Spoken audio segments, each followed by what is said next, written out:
Quand j'étais adolescent, j'ai été pris d'une passion pour les livres scientifiques. J'aimais les lire car ils m'offraient une vision claire et précise de la réalité. Devant moi s'ouvrait le monde entier, compréhensible comme une grande horloge. Tout me paraissait enfin clair, de l'apparition de la vie jusqu'au vol des oiseaux luttant contre la gravité.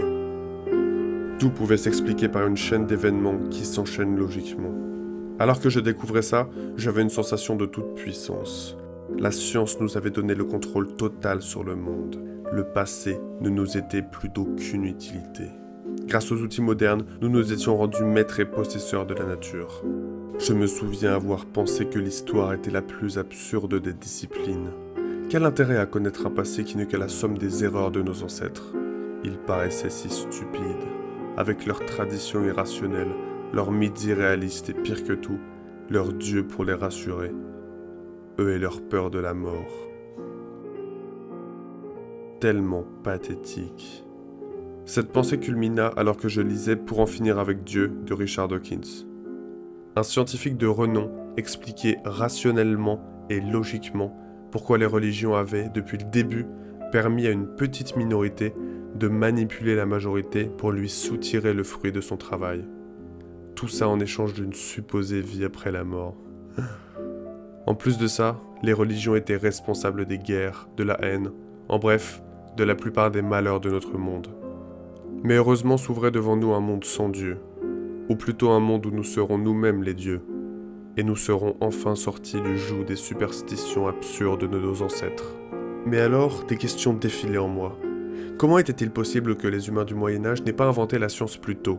Ces principes sont pourtant simples, il aurait suffi de réfléchir un petit peu. Et puis, comment des systèmes aussi oppressifs ont pu survivre aussi longtemps sans que personne ne se rebelle contre eux ? Nietzsche s'intéresse à ces questions, et il aime bien retracer l'histoire des idées jusqu'à leur berceau. Il explique que ce sont les religions monothéistes qui ont créé pour la première fois cette volonté de trouver une vérité unique et universelle. C'est cette volonté qui a fini par donner les méthodes rationnelles censées atteindre la vérité avec un grand V. Sans religion, la science n'aurait jamais émergé. Elle a simplement remplacé la Bible par le microscope. Quand Dieu est mort, c'est donc presque les religions qui se sont retournées contre elles-mêmes. Leur volonté de vérité universelle a fini par donner à la science la puissance de vaincre les dieux. En désacralisant les rites, on a cru émanciper les hommes des règles qui les opprimaient. Mais ces règles étaient-elles vraiment le fruit du hasard, ou bien la meilleure tentative de nos ancêtres pour s'orienter, pour trouver une direction, un chemin dans le monde invisible qui puisse les guider dans le monde visible?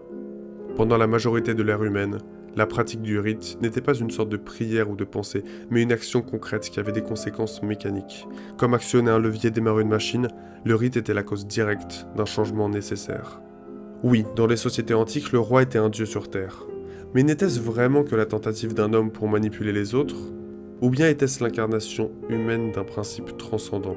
Un modèle pour tous qui, grâce à sa propre volonté, fait tourner le monde autour du soleil. Toutes ces traditions qui faisaient fonctionner le monde et qu'on considère aujourd'hui comme des superstitions. Comprend-on vraiment leurs conséquences sur la psychologie humaine, leur importance pour la stabilité de l'esprit? Peut-être leur utilité est-elle plus profonde que la simple surface rationaliste et matérielle de notre monde actuel. Peut-être qu'en ce sens, elles sont bien plus réelles, bien plus vraies que nos comportements logiques et justifiés. Depuis l'aube de l'humanité, la loi était un principe transcendant, absolu, qui descendait du ciel pour guider les hommes. Mais ce n'était pas par superstition naïve, bien au contraire. La naïveté, c'est de croire qu'une civilisation sans loi transcendante peut prospérer pendant des millénaires. On peut très bien choisir de juger les croyances par leur utilité pratique, pas de problème. Mais alors il faut reconnaître que même si la science nous a apporté les puces électroniques, elle serait bien incapable de construire les pyramides de Gizeh. Un jour, on m'a raconté l'histoire de Napoléon qui tenait toujours à ce que ses soldats soient entourés par des tambours battants lorsqu'ils marchent. Les batteurs de tambours ne portent pas le lourd matériel des soldats, alors qu'ils consomment de la nourriture. Mais si les tambours s'arrêtent, peut-être que toute l'armée s'arrête. Les mythes, aussi absurdes qu'ils puissent sembler à l'homme moderne, étaient les tambours du passé. Sans eux, notre civilisation n'aurait jamais existé, et nous aurions gardé notre mode de vie primitif. Je m'étais trompé. J'avais projeté ma façon de voir le monde sur une autre époque, sans réaliser ce sur quoi je me tenais, l'héritage de cette histoire millénaire. Comme un adolescent rebelle qui n'éprouve aucune gratitude envers ses parents, alors qu'ils lui ont donné la vie, les rationalistes naïfs ont la prétention de croire qu'ils n'héritent de rien. Mais celui qui croit être créé tout seul ignore encore plus que les autres les racines de ses croyances. Si les scientifiques comme Dawkins croient pouvoir se soustraire aux règles de la nature, du haut de leur science, c'est qu'ils ne réalisent pas que cette science n'est que l'aboutissement des tentatives traditionnelles d'expliquer l'univers, de l'alchimie à l'astrologie. Les mythes et les religions sont tout sauf naïfs. Ce sont les premières tentatives de nos ancêtres pour donner un sens au monde autour d'eux, pour le comprendre. Mieux que le décrire, comme le fait la science, ils fournissent une carte du monde orientée, avec une boussole qui indique une direction. Ce jour-là, je sus que mon destin n'était plus de déconstruire, mais de construire. De redonner vie aux idées qui ont fondé notre civilisation, de souffler sur les braises d'un passé endormi, tout en y apportant ma plume.